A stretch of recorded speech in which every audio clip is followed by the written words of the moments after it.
You call it gravity. We call it quarantine. Yours was shaped with a precision your species has never suspected, and 5 forces hold you to its floor. The last one was no accident at all. 5. Everything you have ever lifted into the sky, the station where your astronauts sleep, the telescopes that map the deep, the thousands of satellites threading your nights, none of it has left. It circles inside the cage. Your space station does not float. It falls. It falls at nearly 8 kilometers every second, fast enough that it keeps missing the planet beneath it. 16 times a day it falls all the way around the world and never once reaches the ground. That is all an orbit is. Not freedom. A fall arranged so carefully it never ends. You cross a line at 100 kilometers and call it space. You feel as though you stepped outside. You did not. You are still deep in the well, clinging to its inner wall, weightless only because you are forever falling. The moon landings, your single deepest step, more than 50 years ago, took 3 days to reach a gray rock you could hide behind your thumb. Since then, you have not gone back. You have only learned to fall in tighter and tighter circles and called it progress. Your astronauts are not free of this world. They are prisoners allowed into the yard, closer to the bars, held by the same pull as everyone still on the floor.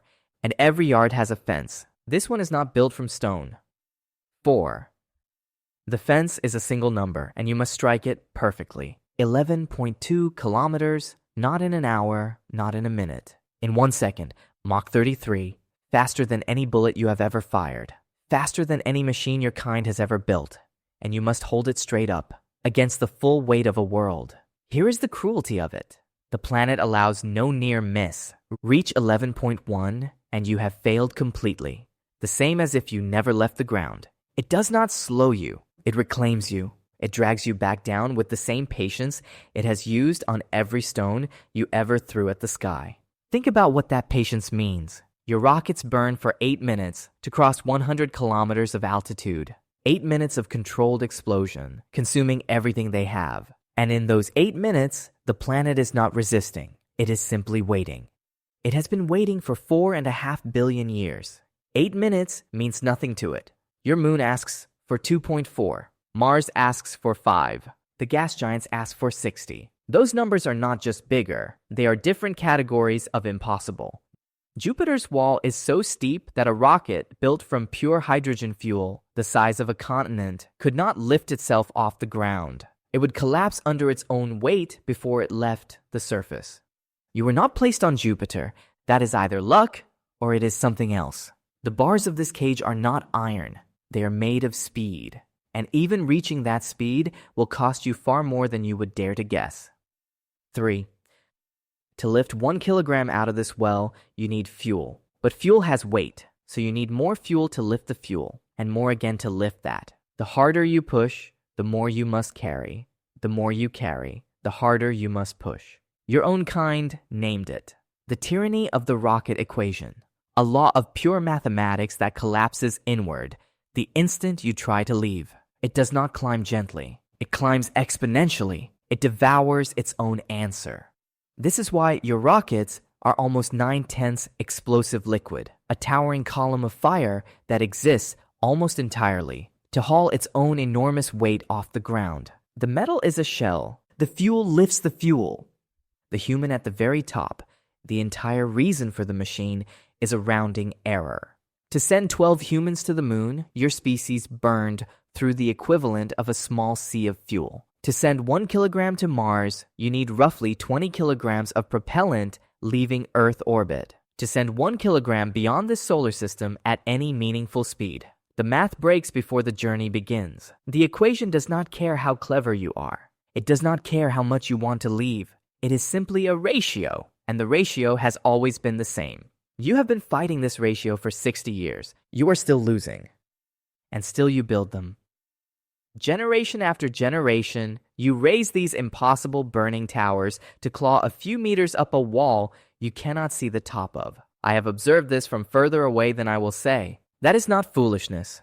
You stubborn climbers are the most relentless thing in this quiet arm of the galaxy, where the math says, stop, you build a bigger machine and try again. From the floor of an impossible well, that is the most relentless act of defiance I have recorded. But even that violence barely scratches the rim, because the well runs far deeper than it looks. 2. If this pull were a true shaft, a vertical climb at the full weight pressing on you right now, it would sink roughly 6,300 kilometers straight down. As deep as your world runs, from its skin to its core, every launch you ever cheered, every record you ever broke, every astronaut you ever mourned, all of it has climbed a few meters of that shaft, and no further. No body of yours could survive the climb itself, the crush, the heat, the years. But the well does not care how you cross it. It counts only the energy. And the energy it asks is the same whether you walk it slowly or burn your way up in 9 roaring minutes. Here is what that energy looks like in a number you can feel. The kinetic energy of a spacecraft at escape velocity is equivalent to roughly 30 times the explosive yield of the bomb that leveled Hiroshima per kilogram. Every kilogram of astronaut, equipment, food, and air that has ever left this planet and truly escaped its gravity has cost in energy that much violence just to climb out of the well. The well does not ask for money, it asks for physics. And still the well is deeper than all of that, because the 6,300 kilometers is only the gravitational depth, the measure of the pull itself. But around this planet there is also a ceiling of radiation, a belt of charged particles flung into place by your star, thick enough to cook unshielded biology in hours.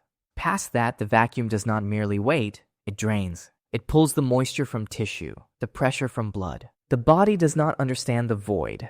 It has never needed to. You stand at the floor of a well as deep as a world, staring up at a thin disk of sky you have only ever scratched at with your fingernails.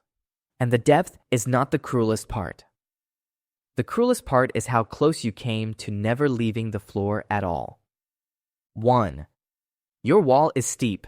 It is not the steepest a world can build. Out among the stars, the heavier worlds are common, planets several times your mass, with walls that rise far past anything fire can climb. And they are not rare. Many of the worlds your own telescopes have already found are larger than yours, bigger, denser, deeper. If life is common out there, then most who ever wake and look up may be looking up from the bottom of a pit they will never leave.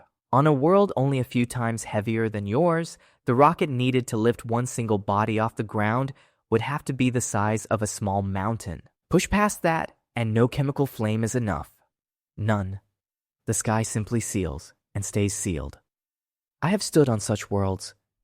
Species born a few decimals too heavy. They built their towers exactly as you do. They watched them rise and stall and fall. In all their history, not one of them ever touched the dark between the stars. Their cradle quietly became the whole of their world, the first room they ever knew, and the last.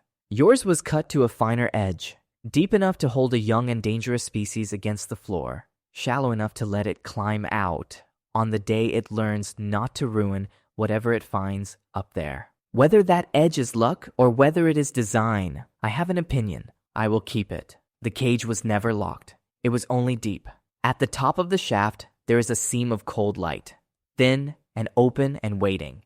It was always open. You simply could not see it from the floor.